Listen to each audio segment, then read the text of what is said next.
Hi అందరికీ నమస్తే. ఇవాల్టి కథ అన్నా చెల్లెళ్ళు. అనగనగా రామాపురం అనే గ్రామంలో రామయ్య సీతమ్మ అనే దంపతులు ఉండేవాళ్ళు. రామయ్యకి సీతయ్యకి ఇద్దరు ఆడపిల్లలు, అలానే ఒక మగ పిల్లవాడు. ప్రమాదవశాత్తు రామయ్య సీతమ్మ చనిపోతారు. ముగ్గురు కూడా అనాథలవుతారు. ముగ్గురు పిల్లలు కదా. బాబు పేరు శేఖర్, ఇద్దరు పాపల పేరు కావ్య, భవ్య. ఇద్దరు కవల పిల్లలు. రామయ్యకి ఇద్దరు సొంత తమ్ముళ్ళు ఉంటారు, గిరిధర్, గోపాలం. అంటే శేఖర్, భవ్య, కావ్యాలకి ఇద్దరు బాబాయిలు ఉంటారు, గిరిధర్, గోపాలం. వీళ్ళిద్దరూ కూడా తన అన్నయ్య అయిన రామయ్య సహాయంతో ఎదిగిన వాళ్ళే. అయితే ఈ చిన్న వయసులో వాళ్ళ చెల్లెలిద్దరిని చూసుకోవడం శేఖర్కి భారంగా ఉంటుంది. సహాయం కోసమని శేఖర్ తన బాబాయిల దగ్గరికి వెళ్దామని అనుకుంటాడు. మొదటగా పెద్ద బాబాయ్ అయిన గిరిధర్ వాళ్ళ ఇంటికి వెళ్తాడు. శేఖర్ బాబాయ్ చెల్లెలిద్దరూ చాలా చిన్నవాళ్ళు, వాళ్ళని చూసుకోవడం నాకు చాలా కష్టంగా ఉంది. ఇద్దరిలో ఒక్కరి బాధ్యత మీరు తీసుకోగలుగుతారా? డబ్బు సహాయం కావాలంటే ఏదో ఒక పని చేసి నేను పంపిస్తానని అంటాడు. అప్పుడు వాళ్ళ బాబాయ్ ఇలా అంటాడు, ఒరే శేఖర్, తమ్ముణ్ణి చూసుకోవడానికి పిన్ని చాలా ఇబ్బంది పడుతుందిరా. ఇంకా మిమ్మల్ని కూడా చూసుకోవాలంటే కష్టంగా ఉంటుంది. ఒక పని చేయి, నువ్వు వెళ్ళి చిన్న బాబాయ్ని అడుగు అని చెప్తాడు. సరే అని చిన్న బాబాయ్ దగ్గరికి, చిన్న బాబాయ్ అయిన గోపాలం దగ్గరికి శేఖర్ వెళ్ళి ఈ విధంగా వివరిస్తాడు. తన చెల్లి బాధ్యతను తీసుకోమని తన చిన్న బాబాయ్ అయిన గోపాలంను కూడా అడుగుతాడు. శేఖర్ చెప్పింది అన్నీ విని గోపాలం భార్య అయిన రమ ఇలా అంటుంది, చూడు బాబు, నేను అసలే కడుపుతో ఉన్నాను. ఈ సమయంలో నాకే ఒకరు చేసి పెట్టాలి. ఈ పరిస్థితిలో మీ చెల్లెల బాధ్యత మేము ఎలా తీసుకుంటాం? నువ్వేమనుకోపోతే ఒక పని చేయి శేఖర్, నువ్వు మగపిల్లాడివి కాబట్టి నువ్వు ఎలాగైనా బతికేస్తావు. మీ చెల్లెలిద్దరినీ ఒక అనాథాశ్రమంలో చేర్పించు, అప్పుడు వాళ్లే బాగా చూసుకుంటారని చెప్పేసి అన్న చేసిన సహాయానికి కృతజ్ఞత లేకుండా ఎవరికి వాళ్లే ఆ పిల్లల బాధ్యత తీసుకోవడం నుంచి తప్పించుకుంటారు. వాళ్ళ మాటలకి చేసేది ఏమీ లేక ముగ్గురు బాధపడుకుంటూ అక్కడి నుంచి వెళ్ళిపోతారు. చెల్లెలను ఒక అనాథాశ్రమంలో చేర్పించి శేఖర్ ఒక హోటల్లో కష్టపడి పనిచేస్తూ ప్రతి నెల చెల్లెల ఆలనా పాలనకి ఆశ్రమానికి డబ్బులు పంపిస్తూ ఉంటాడు. ఒకరోజు శేఖర్ చెల్లెల్ని చూడడానికి ఆశ్రమానికి వెళ్తాడు. అక్కడ వాళ్ళు కావ్య, భావ్య ఇద్దరు కూడా చినిగిన బట్టలు వేసుకొని బొక్క పట్టి ఏడుస్తూ ఉంటారు. అది చూసిన శేఖర్ మనసు చలించిపోతుంది. వెంటనే వాళ్ళని తీసుకొని వార్డెన్ దగ్గరికి వెళ్ళి, మేడం గారు, ప్రతి నెల మా చెల్లెల కోసం నేను డబ్బులు పంపిస్తూ ఉన్నాను, అయినా కూడా వాళ్ళకి చినిగిన బట్టలు వేసి ఆకలితో ఏడిపిస్తున్నారు ఎందుకు అని అడుగుతాడు శేఖర్. అప్పుడు ఆ వార్డెన్, చూడు బాబు, ఇక్కడ చాలామంది అనాథ పిల్లలు ఉంటారు, అందరినీ చూసుకోవాలి. మీ చెల్లెలిద్దరినీ దగ్గరుండి చూసుకోవాలంటే కుదరదు. ఇక్కడ ఇలానే ఉంటుంది, ఇష్టమైతే ఉంచు, లేకపోతే తీసుకొని వెళ్ళిపో అని వార్డెన్ అంటుంది. వార్డెన్ అనగానే ఇక చేసేది ఏమీ లేక వాళ్ళ చెల్లెలిద్దరినీ తీసుకొని సొంత ఊరికి వస్తాడు. తన చిన్నప్పుడు వాళ్ళమ్మ నాన్న కట్టిన చిన్న ఇంట్లో ఉంటూ ఉన్న ఊర్లోనే ఒక చిన్న హోటల్ పెట్టుకొని కష్టపడి పనిచేస్తూ వాళ్ళ చెల్లెలిద్దరికీ తల్లి తండ్రి అన్నీ తనే అయి వాళ్ళని కంటికి రెప్పలా కాపాడుకుంటూ పోషిస్తూ ఉంటాడు. ఇలా కొన్ని సంవత్సరాలు గడుస్తాయి. శేఖర్, కావ్య, భవ్య ముగ్గురు పెరిగి పెద్దవాళ్ళు అవుతారు. కావ్య, భవ్య ఇద్దరూ డిగ్రీ చదువుతూ ఉంటారు. ఒకరోజు శేఖర్ హోటల్కి వెళ్తూ, అమ్మా, కావ్య, భవ్య, నేను హోటల్కి వెళ్తున్నాను, ఇద్దరూ నాకు ఎదురండి అని అంటాడు. వాళ్ళిద్దరూ ఎదురొస్తారు.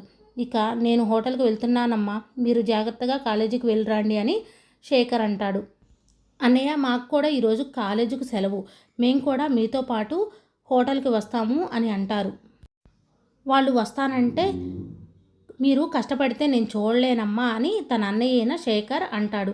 అప్పుడు భవ్య, అన్నయ్య, మా మాట కాదనకు, దయచేసి ఒప్పుకో, మేము కూడా వస్తామని అంటే, సరే అమ్మా, మీ మాట కాదనలేక రమ్మంటున్నాను, కానీ మీరు కష్టపడి చదివి ప్రయోజకులైతే నా బాధ్యత తీరిపోతుంది, పైనున్న అమ్మా నాన్న ఆత్మలకు శాంతి చేకూరుతుంది అని అనేసరికి ఆ మాటలకి చెల్లెళ్ళ కళ్ళలో నీళ్లు తిరుగుతాయి.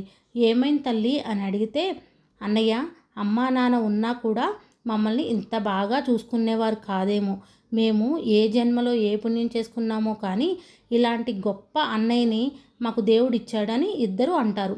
అప్పుడు శేఖర్, పుణ్యం మీది కాదురా, నాది. అందుకే ఆ భగవంతుడు బంగారం లాంటి చెల్లెల్ని నాకు ఇచ్చాడు అని అంటాడు. అప్పుడు భవ్య, అన్నయ్య నీ ప్రేమ ఎప్పటికీ మా మీద ఇలానే ఉంటుంది కదా అని అడిగితే, ఏంటమ్మా ఎందుకు అలా అడిగావు అని అంటే, ఏమో అన్నయ్య, మా మీద నీకున్న ప్రేమను చూసి ఆ దేవుడికి కూడా ఈర్ష్య కలిగి నీ ప్రేమను మాకు ఎక్కడ దూరం చేస్తాడో అని ఒక్కోసారి భయపడుతూ ఉంటాము అన్నయ్య. భయపడతామన్నయ్య అనేసరికి, అలా ఎప్పటికూ జరగదు తల్లి. మిమ్మల్ని నాకు, నన్ను మీకు ఎవ్వరూ ఎప్పుడు కూడా దూరం చేయలేరు అని చెల్లెళ్ళ కళ్ళల్లో నీళ్లు తుడుస్తాడు. సరే అమ్మా, మీ పనులు ముగించుకొని హోటల్కి రాండి అని చెప్పి శేఖర్ అక్కడి నుంచి వెళ్ళిపోతారు. కొద్దిసేపటికి అక్కా చెల్లెలిద్దరూ కలిసి హోటల్కి వెళ్ళి అక్కడ శేఖర్కి సహాయం చేస్తూ ఉంటారు. శేఖర్ టిఫిన్లు ఇస్తూ ఉంటే అక్కా చెల్లెలిద్దరూ టీ ఇస్తూ ఉంటారు. ఆ అన్నా చెల్లెల ప్రేమ, అనురాగం చూసి హోటల్కి టీ తాగడానికి వచ్చిన ఊరిలో ఒకడైన రాంబాబు ఇలా అంటాడు, ఏరా శేఖర్, చెల్లెల మీద ఇంత ప్రేమ పెంచుకుంటే వాళ్ళు పెళ్లి చేసుకొని వెళ్ళిపోతే ఎట్లా ఉంటామని అడుగుతాడు. ఏముంది బాబాయ్, మా చెల్లెలతో పాటు వాళ్ళ ఇంటికి వెళ్ళి అక్కడ ఒక ముద్ద తిని ఏదో ఒక పని చేసుకుంటూ ఒక మూలను ఉండి మా చెల్లెళ్ళ మొహాలు చూసుకుంటూ ఉంటాను అనేసరికి, అంతేకాని నువ్వు పెళ్లి చేసుకుంటానని మాత్రం అనవు. ఎంత నీ చెల్లెల మీద ప్రేమ ఉంటేనయ్యా నీ జీవితం కూడా నువ్వు చూసుకోవాలిగా అని అనేసరికి, నాదేముందులే బాబాయ్, నేను ఎక్కడున్నా తెల్లారిపోద్ది, నా చెల్లెలిద్దరూ సంతోషంగా ఉంటే చాలు అని అంటాడు. ఆ మాట ఆ చెల్లెలిద్దరిలో నాటుకుపోతుంది. తర్వాత కావ్య భవ్య ఇద్దరు ఇంటికి వచ్చి ఇలా మాట్లాడుకుంటారు. ఆ బాబాయ్ చెప్పే వరకు ఇన్నాళ్ళు మనకు కూడా అన్నయ్యకి పెళ్లి చేద్దామన్న ఆలోచన రాలేదు అని కావ్య అంటే, అవును, అన్నయ్య మన కోసమే బతుకుతున్నాడు. తన సుఖ సంతోషాలని పక్కన పెట్టి మనం బాగుంటే చాలు అనుకుంటున్నాడు. మనం పెళ్లి చేసుకొని వెళ్ళిపోతే అన్నయ్య ఒంటరివాడు అవుతాడు. అన్నయ్య బాగోగులు చూసుకోవడానికి ఎవ్వరూ ఉండరు.